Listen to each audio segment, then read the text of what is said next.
Bonjour à toutes et à tous, bienvenue dans ce nouvel épisode du Mur du Son, le podcast 100% musique. Pour ce dernier épisode de 2024, je vais tenter de faire un petit bilan musical de l'année. Évidemment, ce bilan va être totalement subjectif, et j'espère que vous ne serez pas du tout d'accord avec moi pour créer un petit débat. Je vais commencer par le bilan musical à l'international. Évidemment, comment ne pas parler de Taylor Swift, qui a encore tout emporté sur son passage. Sa tournée Eras Tour a battu tous les records avec plus de 2 milliards de recettes et un nouvel album, The Tortured Poets Department, qui a aussi battu les records d'écoute et de vente. Malgré le titre Fortnite, je trouve que l'album tourne un peu en rond. Et comme j'ai pu le dire dans l'épisode que je vais consacrer, j'aimerais retrouver une Taylor Swift plus pop, plus fraîche. Les chansons et musiques introspectives, c'est très bien, mais le public a aussi besoin de retrouver le sourire en ces périodes compliquées. Et ça, Sabrina Carpenter l'a très bien compris. Son album, Short and Sweet, est un petit bonbon acidulé. J'ai mis du temps avant de l'écouter. J'irai pas jusqu'à dire que c'est l'album pop de l'année, mais il y a de très jolies chansons. Le succès du titre Espresso, le plus gros tube de l'année 2024, est mérité. Tout comme celui de Dua Lipa et de son célèbre Houdini. Ça fait bouger, c'est de la pop qui fait du bien et c'est sans aucune prétention. Je ne parlerai pas de Billie Eilish, qui est devenue en 2024 l'artiste la plus écoutée sur Spotify. Pourquoi je n'en parle pas ? Tout simplement parce que je l'écoute pas assez pour en faire une analyse. Pour le moment, il y a quelque chose qui me bloque à l'écouter, mais je ne sais pas quoi. Mais évidemment, 2024 a été son année. Il y a eu aussi le retour country de Beyoncé. Elle a cassé les codes et c'est réussi. Le titre Texas Hold'em est un des gros succès de l'année. Parmi les bonnes surprises, je vais vous parler de Jade. Son prénom ne vous dit rien ? Pourtant, elle est membre du plus grand girls band de l'histoire en termes de vente. Et non, elle ne fait pas partie des Spice Girls, mais des Little Mix. Parmi les membres, j'attendais avec impatience la carrière solo de Perry Edwards, qui a une très grande voix et une belle présence sur scène. Pour le moment, je reste sur ma faim, malgré une collaboration avec Ed Sheeran. Non, Jade a pris son temps et a sorti un premier titre, Angel of My Dreams, qui ne ressemble à aucune autre chanson. C'est un ovni. À la première écoute, je me suis dit, mais c'est quoi cette merde ? Bon, le refrain est sympa. Et à force de l'écouter et de la décortiquer, je trouve que c'est un petit bijou pop. Allez l'écouter.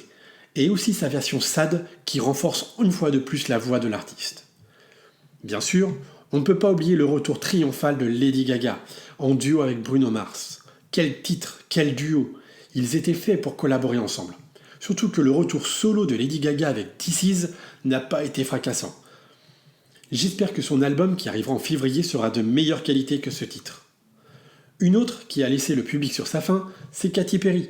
Faire un titre féministe avec Dr. Luke, qui a été accusé de viol par la chanteuse Keisha, il fallait oser. Et elle l'a fait. Résultat, son album est mauvais, comme ses derniers opus, vous me direz. En tout cas, ça ne l'empêche pas de faire une nouvelle tournée qui se remplit très bien. Tant mieux pour elle. Mais où est la Katy Perry de Teenage Dream ? Ou peut-être que c'était plus l'album de Max Martin que le sien. Un jour, je ferai un épisode spécial consacré à Max Martin, qui est le plus grand producteur pop de l'histoire de la musique et qui me fascine depuis bientôt 30 ans. Parmi les artistes masculins, j'ai été assez déçu du retour de Justin Timberlake. Il a produit un bon album, mais pas assez bon à mes yeux pour du Justin Timberlake. Cela ne l'a pas empêché de faire une belle tournée. Il y a évidemment eu le retour triomphal d'Eminem, qui a rappelé qui était le patron. Benson Boone est un petit nouveau dans le paysage musical, et a montré qu'il faudra compter avec lui et ses mélodies implacables. Une jolie promesse. Je n'ai pas l'impression qu'un artiste a écrasé les autres en 2024. Le retour annoncé d'Ed Sheeran avec un nouvel album très pop et un nouvel opus de Harry Styles devrait mettre tout le monde d'accord en 2025. Dans les groupes, évidemment on peut citer Imagine Dragons, qui continue son raz-de-marée rock. Le retour le plus marquant de 2024 était celui inattendu de Linkin Park, qui ont remplacé le chanteur Chester par une chanteuse. Évidemment, la comparaison avec le line-up d'origine est compliquée, mais l'album est efficace et a rencontré un très beau succès et ce n'était pas gagné d'avance. La tournée est un vrai succès qui passera par le Stade de France en 2025. Il y a également eu le groupe Maneskin, qui a marqué l'année avec plusieurs de leurs chansons, dont la très jolie The Loneliest. Mais attention à la nouvelle carrière solo du chanteur. Si ça fonctionne bien pour lui, quel sera l'avenir du groupe ? Un autre groupe qui a cartonné, c'est Coldplay, qui a fait une tournée mondiale qui a aussi battu tous les records.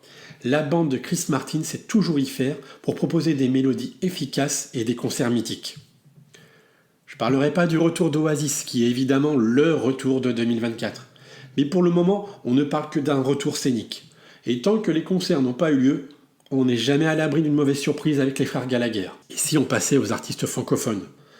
Avant toute chose, on va parler du retour de l'année. Il s'agit bien sûr du retour qui fait beaucoup de bien, celui de Céline Dion. Céline Dion de retour à la cérémonie d'ouverture des JO Paris 2024, pendant l'allumage de la vasque en chantant l'hymne à l'amour sur la Tour Eiffel, franchement, on ne pouvait pas rêver de mieux. J'ai toujours des doutes sur le fait qu'elle chantait en direct, mais on s'en fout. C'est pour moi le moment musical de l'année, celui qui m'a donné le plus d'émotions, le plus de frissons. Tout était réuni. Le moment de l'année avec l'une des plus grandes chanteuses de l'histoire, avec l'une des plus grandes chansons françaises. Et sinon, quelle a été la chanson de l'année? Je pense que le titre Ce qu'on était de Pierre Garnier mérite largement cet honneur. Un artiste de la Star Academy qui passe sur toutes les radios et toutes les chaînes de télé en 2024, c'est incroyable. Il a tout écrasé sur son passage et a convaincu tout le monde. À ce jour, le titre cumule à plus de 70 millions d'écoutes sur Spotify. C'est un truc de fou. Il a enfoncé le clou ensuite avec Nous on sait et Chaque seconde avec Matt Pokora. Même si ce duo n'apporte rien artistiquement au titre initialement chanté seul par Pierre. Pour ajouter un peu plus à son début de carrière, il entame dans quelques jours une tournée sold out qui passera par Bercy. Après un seul album, c'est exceptionnel. Et que dire de son amie Elena, qui remplit des zéniths sans aucun album. Son titre Summer Buddy a aussi marqué l'année. Les deux jeunes artistes issus de la Star Academy sont les révélations de l'année. Et peut-être même un peu plus pour Pierre. Je pense qu'il peut être considéré comme étant l'artiste de 2024. Juste attention à eux deux de ne pas se brûler les ailes et de ne pas partir trop vite. Une carrière, c'est un marathon et non un sprint. Ils ont l'air très bien entourés, ça devrait bien se passer. Je vous invite à écouter les épisodes que je leur ai consacrés. Vous en saurez plus sur eux et sur ce que je pense. Parmi les autres artistes français, je pense également à Slimane, qui a vaillamment représenté la France à l'Eurovision avec sa sublime chanson Mon Amour, qui est la chanson française que j'ai le plus écoutée en 2024. Je trouve ce titre sublime. J'ai hâte d'aller le voir sur scène début janvier. Je pense que je vais beaucoup aimer.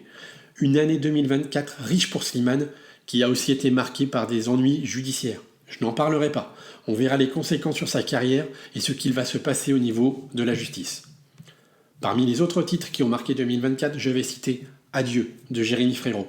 Je trouve la chanson très très bien écrite et montre une autre facette d'une séparation entre parents. Évidemment, mon histoire personnelle a eu beaucoup de résonance avec ce titre. Peut-être que je ne l'aurais pas écouté de la même façon. J'ai aussi beaucoup aimé le retour de Julien Doré avec son album Imposteur. Tout était parfait, le choix des titres, l'interprétation et la campagne marketing dont lui seul est le secret. Bravo Julien. Si la révélation féminine est Elena, je pense que la révélation masculine est Joseph Kamel, qui n'est pas non plus étranger au succès de Pierre Garnier. Son duo avec Julien Doré a été un très beau succès. Il faudra aussi compter sur lui. Bravo aussi à Vianney, qui a marqué l'année avec son album de duo A2 A3. J'ai vraiment aimé son titre Maintenant avec Renaud. C'est une jolie pépite. Qui aurait mérité un plus grand succès? C'est de la belle poésie. Quand je vois des chansons qui n'ont aucune signification, où le son a plus d'importance que le sens, ça me fait mal à mes oreilles. Le titre Maintenant méritait encore mieux et aurait dû devenir un classique de Vianney. On verra ce qu'il adviendra dans l'avenir. Et puis Vianney a aussi marqué l'événement de la réouverture de Notre-Dame de Paris avec la version française de Alléluia de Leonard Cohen. Pour finir, j'ai aussi bien aimé la prise de risque de David Hallyday, qui a repris des chansons de son père dans l'album Requiem pour un fou. C'était pas gagné et c'est réussi. Sa tournée a déjà conquis plus de 100 000 personnes, dont moi. C'était un chouette concert. Pareil, et comme pour nombre de ces artistes de 2024, je vous invite à aller écouter les épisodes que je leur ai consacrés sur mon podcast. Voilà pour mon rapide bilan de cette année. J'ai sûrement oublié des artistes qui ont marqué 2024. Je vous invite à me les donner en commentaire ou sur ma page Instagram. Je ne parle pas de rap ou de hip-hop car je n'en écoute pas et je ne saurais pas analyser leur succès. Mais évidemment que le rap est la musique la plus écoutée au monde en 2024 et truste tous les tops. 2025 s'annonce déjà comme une belle année musicale, avec des retours qui vont être très très importants pour le secteur. Je serai là pour décortiquer les succès et les échecs de l'année prochaine. Merci pour votre soutien en 2024.